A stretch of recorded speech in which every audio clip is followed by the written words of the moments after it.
പ്രത്യാശ നൽകുന്ന പുതിയ ദിവസത്തിനായി നമുക്ക് ദൈവത്തിന് സ്തോത്രം ചെയ്യാം. തനിമയിലേക്ക് എന്ന കൂട്ടായ്മ ഏവരെയും പ്രാർത്ഥനാപൂർവ്വം സ്വാഗതം ചെയ്യുന്നു. മത്തായിയുടെ സുവിശേഷം 19-ാം വാക്യം വായിക്കുന്നു.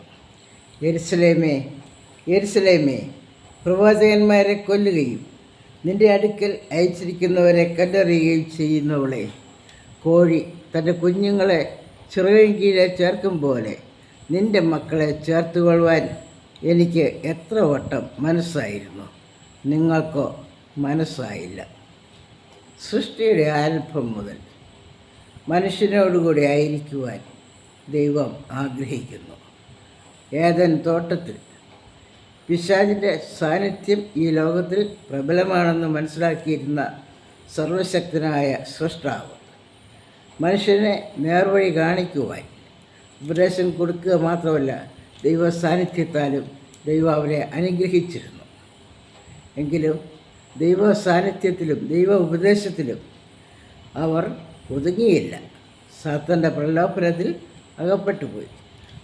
ഇന്നും ആ പാരമ്പര്യം തുടരുകയാണ്. ഇന്നും ദൈവം മനുഷ്യനോടുകൂടി പാർക്കുവാൻ താല്പര്യപ്പെടുന്നു. മനുഷ്യനോടുകൂടി പാർക്കുവാൻ എങ്ങനെയാണ് താല്പര്യപ്പെടുന്നത് എന്ന് കർത്താവ് ഇവിടെ വെളിപ്പെടുത്തുകയാണ്. ദൈവത്തിൽ ആശ്രയിക്കുക. ഏത് രീതിയിലാണ്? നമുക്ക് പരിചിതമായൊരു കാഴ്ചയാണ് കോഴി തൻ്റെ കുഞ്ഞുങ്ങളെ ചിറകിന് കീഴെ ചേർക്കുന്നത്. സമീപകാലം വരെ നാട്ടിൻ പുറങ്ങളിലൊക്കെ സാധാരണമായൊരു കാഴ്ചയായിരുന്നു ഇത്. ഒരു കോഴിക്ക് എത്ര കുഞ്ഞുങ്ങൾ ഉണ്ടെങ്കിലും ആപത്ത് അല്ലെങ്കിൽ അനർത്ഥം വന്നു ചേരുമ്പോൾ തള്ളക്കോഴിയുടെ ചിറകിൻ കീഴിലേക്ക് പാഞ്ഞെടുക്കുന്ന കുഞ്ഞുങ്ങളെ നമുക്ക് കാണുവാൻ സാധിക്കും. കുഞ്ഞുങ്ങൾ ഈ ആപത്ത് മനസ്സിലാക്കിയിട്ടില്ല. തള്ളക്കോഴിയോ അല്ലെങ്കിൽ പൂവൻകോഴിയോ അതിനുള്ള അപായ സൂചന നൽകുന്നുണ്ട്. ആ അപായ സൂചന കേൾക്കുന്ന ഉടനെ കുഞ്ഞുങ്ങൾ സകലരും ഈ തള്ളക്കോഴിയുടെ ചിറകിൻ കീഴിലേക്ക് ഓടി വന്ന് ശരണം പ്രാപിക്കും.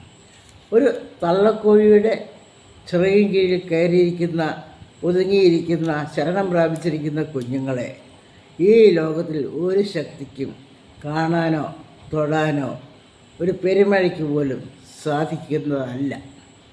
അത്രയ്ക്ക്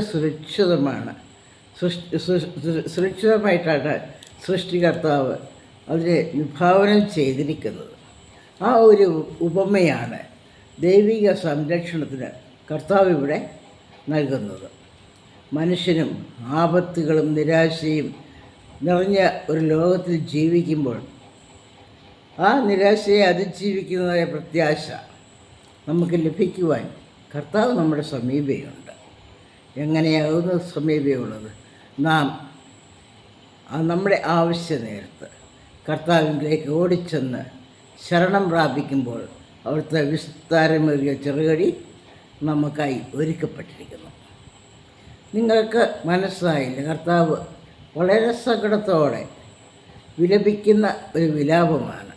ഇന്നും കർത്താവിൻ്റെ ഈ വിലാപം കേൾക്കുവാൻ നമുക്ക് കഴിയുന്നുണ്ടോ?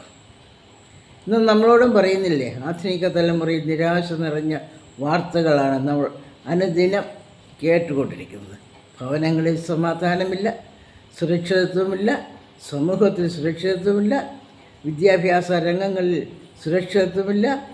എങ്ങും എവിടെയും ആപത്തുകളും ചതിയും ഒക്കെ ഈ നിറഞ്ഞിരിക്കുന്ന ഭയപ്പെടുത്തുന്ന അനുഭവങ്ങളാണ് നമ്മൾ കാണുന്നത്. ഇവയുടെയൊക്കെ മധ്യത്തിൽ കർത്താവിൻ്റെ ചിറകടിയിൽ പൂർണ്ണ സമാധാനം നമുക്ക് വാഗ്ദത്തം ചെയ്തിട്ടുണ്ട്. ദൈവത്തിൻ്റെ സമാധാനം അനുഭവിക്കുവാൻ നോക്കണം. നമ്മെ യോഗ്യരാക്കണമേ, നിൻ്റെ ചിറകടിയിലേക്ക് ഓടി വന്ന് ശരണം പ്രാപിക്കുവാൻ ഞങ്ങളെ പഠിപ്പിക്കണമേ എന്ന് നമുക്ക് പ്രാർത്ഥിക്കാം.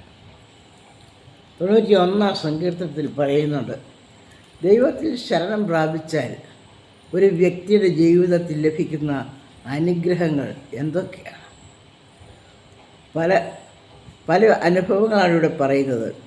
അത്യുന്നതിൻ്റെ മറവിൽ വസിക്കുക. ഒന്നാമതായിട്ട് നാം ചെയ്യേണ്ട കാര്യം ദൈവത്തെ അത്യുന്നതനായിട്ട് അംഗീകരിക്കുക. ദൈവ ദൈവത്തെക്കാൾ വലിയ ഒരു ശക്തിയില്ല, ദൈവത്തെക്കാൾ വലിയ ജ്ഞാനമില്ല, ദൈവത്തെക്കാൾ വലിയ ധനമില്ല.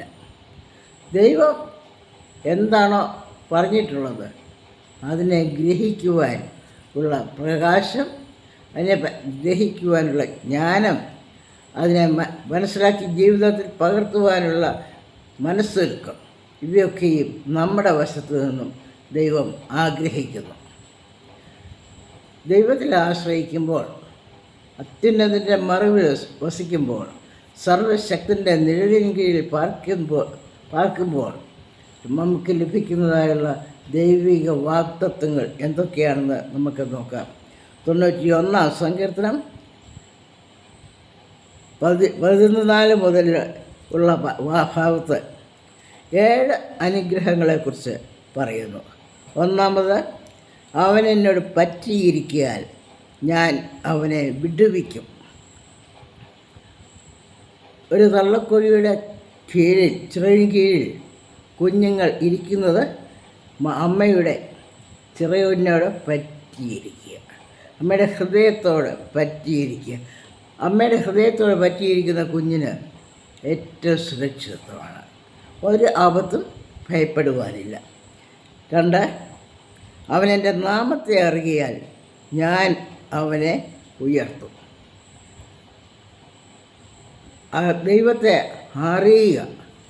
ദൈവത്തെ അറിയുക എന്ന് പറയുമ്പോൾ നാം എത്ര നിസ്സാരരാണ് എന്നുള്ളതാണ് നാം മനസ്സിലാക്കേണ്ടത്. ഫിലിപ്പിയർക്ക് എഴുതിയ ലേഖനത്തിൽ പൗലോസ് അപ്പോസ്തലൻ കർത്താവിനെ കുറിച്ച് പറയുന്നത്, യേശു കർത്താവ് തൻ്റെ ഐഹിക ജീവിതകാലത്ത് എങ്ങനെയാണ് താൻ ജീവിച്ചത് എന്ന് ഫിലിപ്പിയർ 2-ാം അധ്യായം 6 മുതലുള്ള വാക്യങ്ങളിൽ പറയുന്നുണ്ട്. അവൻ ദൈവരൂപത്തിൽ ഇരിക്കെ ദൈവത്തോടുള്ള സമത്വം മുറുകെ പിടിച്ചുകൊള്ളണം എന്ന് വിചാരിക്കാതെ ദാസരൂപമെടുത്ത് മനുഷ്യ സാദൃശ്യത്തിനായി തന്നെത്താൻ ഒഴിച്ച് വേഷത്തിൽ മനുഷ്യനായി വിളങ്ങി തന്നെത്താൻ താഴ്ത്തി ക്രൂശിലെ മരണത്തോളം തന്നെ അനുസരണം ഉള്ളവനായി തീർന്നു. അതുകൊണ്ട് ദൈവവും അവനെ ഏറ്റവും ഉയർത്തി, സകലനാമത്തിന് മേലായ നാമം നൽകി.